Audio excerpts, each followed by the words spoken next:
តើអ្នកធ្លាប់ឃើញទន្លេឬបឹងដែលពោពេញទៅដោយទឹកដោះគោដែរឬទេនៅពេលដែលមនុស្សមកដល់ទីនេះពួកគេមានអារម្មណ៍ថាអាចផឹកទឹកដោះគោបានភ្លាមៗព្រោះបឹងនេះមានពណ៌សជាងទឹកដោះគោទៅទៀតហើយមើលទៅដូចជាបឹងដែលពោពេញទៅដោយទឹកដោះគោប៉ុន្តែតើមានជាការពិតទេតាមពិតទៅនេះគឺជាបឹងឆាហ្គានដែលមានទីតាំងស្ថិតនៅក្នុងប្រទេសចិនទឹកនៅក្នុងបឹងនេះមិនមែនជាទឹកដោះគោទេតែវាមានផ្ទុកនៅសារធាតុរ៉ែពណ៌ស white minerals យ៉ាងច្រើនសន្ធឹកសន្ធាប់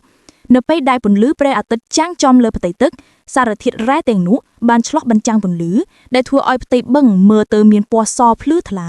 ដូចជាបឹងទឹកដោះគោដ៏ធំមួយនោះហើយជាមូលហេតុដែលមនុស្សបានដាក់ឈ្មោះបឹងនេះថាបឹងទឹកដោះគោ The Milk Lake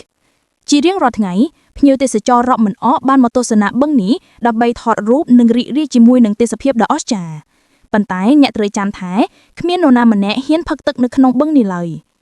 ដើម្បីបន្ថែមភាពទាក់ទាញនិងភាពសប្បាយរីករាយរដ្ឋាភិបាលបានដាក់តម្លងក្បាលរ៉ូប៊ីណេ taps ជាជួរនៅតាមបណ្ដោយច្រាំងបឹង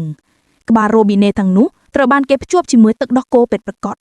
ដូច្នេះភ្ញៀវទេសចរអាចរីករាយនឹងទេសភាពបឹងទឹកដោះគោខណៈពេលដែលពួកគេក៏អាចផឹកទឹកដោះគោពិតពីក្បាលរ៉ូប៊ីណេទាំងនោះផងដែរ